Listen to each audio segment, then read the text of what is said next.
৭১ প্রশ্নে বাংলাদেশ জামায়াতে ইসলামী ইতিহাসের সবচেয়ে বড় ভিলেন হিসেবে বিবেচিত হয়। কিন্তু ৭১-এ এই দলটার সবকিছুই কি অন্যায় ছিল? ৭১-এ আসলে জামাতের ২ টা রূপ ছিল। একটা হচ্ছে ইসলামিক প্রিন্সিপালের অনুসরণ, অন্যটা হচ্ছে রাজনৈতিক বাস্তবতা। জামাত একটা বিষয়ে সততার পরিচয় দিতে পারলেও আরেকটা বিষয়ে তারা বাস্তবতা বুঝতে ব্যর্থ হয়েছে। এখন বলবেন জামাত আবার ৭১-এ সততার পরিচয় দিল কিভাবে? আমরা তো জানি জামাত সবসময় অন্যায় কাজ করেছে, পাকিস্তানিদের সাথে লিয়াজও করেছে, এদেশের মানুষের বিরুদ্ধে গাদ্দারি করেছে। হ্যাঁ, এর অনেক কিছুই সত্য। জামাতের অনেক অন্যায় রয়েছে ৭১-এর প্রশ্নে, কিন্তু সে বিষয়ে আমরা পরে আসব। তার আগে আমরা আলোচনা করব ৭১-এ জামাত কোন বিষয়ে সততার পরিচয় দিয়েছিল তা নিয়ে। জামাতের প্রতিষ্ঠাতা মাওলানা আবুল আলা মওদুদী, তার ফিলোসফি বা দর্শনটা আসলে কি? তিনি চাইতেন মুসলিম উম্মার একতা এবং খেলাফতে রাশেদার আদলে ইসলামী রাষ্ট্র। তিনি জাতীয়তাবাদের বিরোধী ছিলেন। ফলে তিনি চাইতেন না মুসলিম উম্মা জাতীয়তার নামে ভিন্ন ভিন্ন ভূখণ্ডে ভাগ হয়ে যাক। এ কারণেই তিনি ১৯৪৭ সালে পাকিস্তান আন্দোলনের বিরোধিতা করেছিলেন। কারণ তিনি মনে করতেন ভারতের মুসলিমরা আলাদা হয়ে গেলে জাতীয়তার নামে তারা একে অপরের বিরুদ্ধে লড়াই করবে, এবং সেটাই কিন্তু পরবর্তীতে হয়েছে। পাকিস্তানের মুসলিমরা ভারতের মুসলিমদের বিরুদ্ধে লড়াই করে। একটা কাল্পনিক জাতীয়তাবাদ দুই দেশের মুসলিমদেরকে একে অপরের শত্রুতে পরিণত করেছে। এর একটা জ্বলন্ত প্রমাণ হচ্ছে অপারেশন সিন্দুর। সবচেয়ে মজার বিষয় হচ্ছে অপারেশন সিন্দুরে ভারতীয় হয়ে যেসব সৈন্য অংশগ্রহণ করেছে তাদের অনেকেই ছিল মুসলিম। আবার পাকিস্তানের সৈন্যরাও মুসলিম। এক মুসলিম আর এক মুসলিমের বিরুদ্ধে অস্ত্র ধারণ করছে কিসের জন্য? শুধু জাতীয়তার জন্য। একটা বায়বীয় জাতীয়তার ধোঁয়া তুলে ভারতীয় মুসলমানদের ভাগ করে ফেলা হয়েছে এবং একে অপরের দুশ্মন বানানো হয়েছে।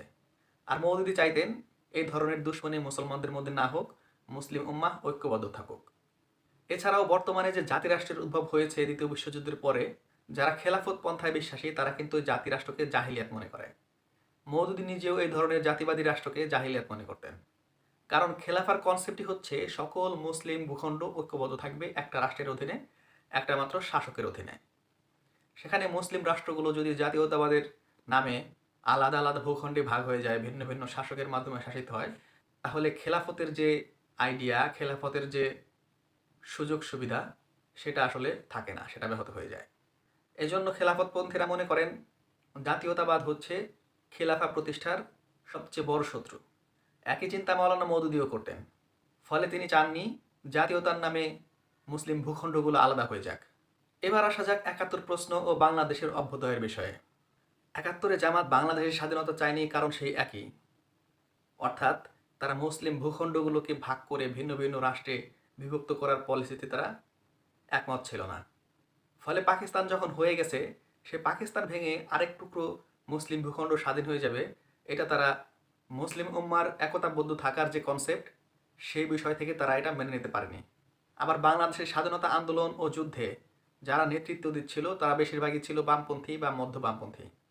তারা বাংলাদেশকে একটা সেকুলার রাষ্ট্রে পরিণত করতে চাচ্ছিল। ফলে স্বভাবতই এরা ছিল জামাতের রাজনৈতিক প্রতিপক্ষ।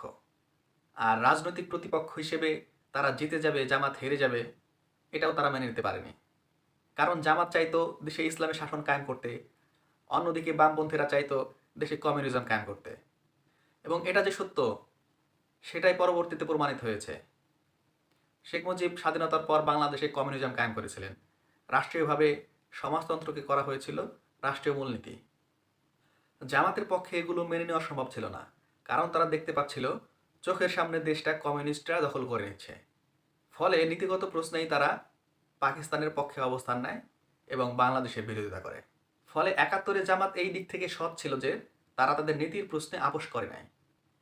তাদের যে ইসলামী শাসন কায়েম করার যে আইডিয়া ছিল, খেলাফা প্রতিষ্ঠা করার যে তাদের লক্ষ্য উদ্দেশ্য ছিল, বা ইসলামী শাসন, ইসলামী রাষ্ট্র কায়েম করার যে কনসেপ্ট তাদের ছিল, সে বিষয়ে তারা আপোষ করেনি।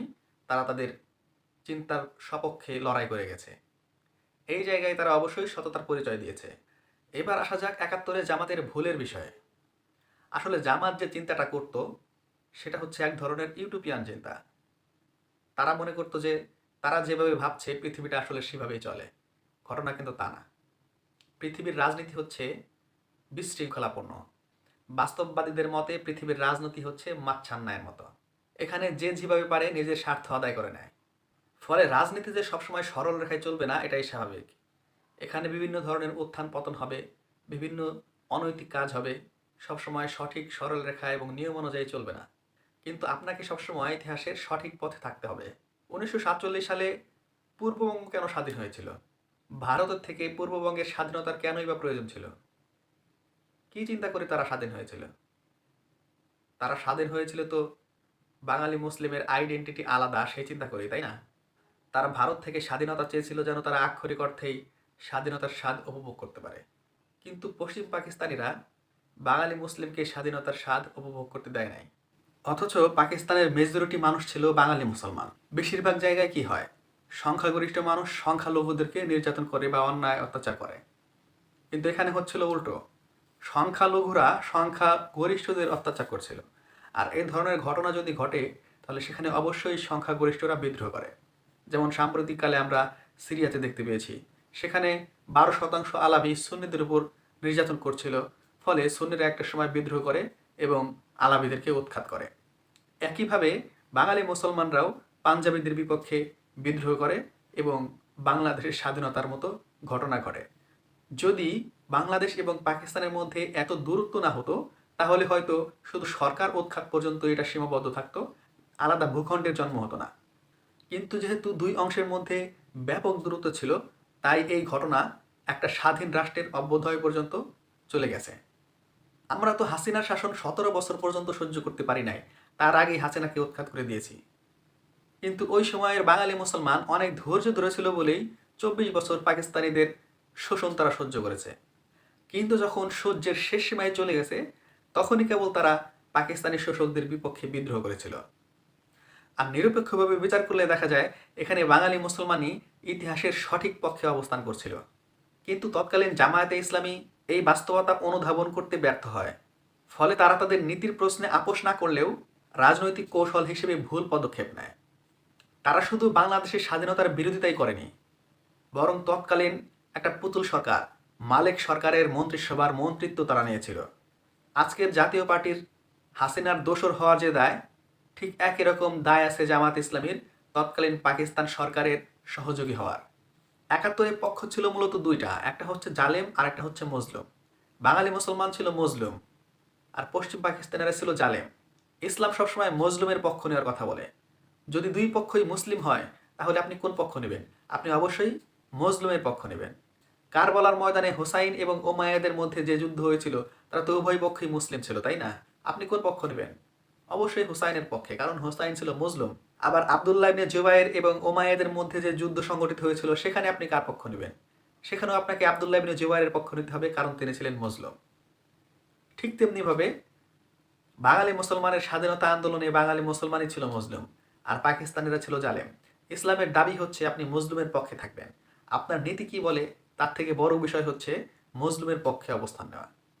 একটা মানুষ তখনই সঠিক পথে থাকে যখন সে তার রাজনৈতিক চিন্তা, তার জাতিবাদ সবকিছু থেকে জালেম এবং মজলুমের প্রশ্নে মজলুমের পক্ষে অবস্থান গ্রহণ করে।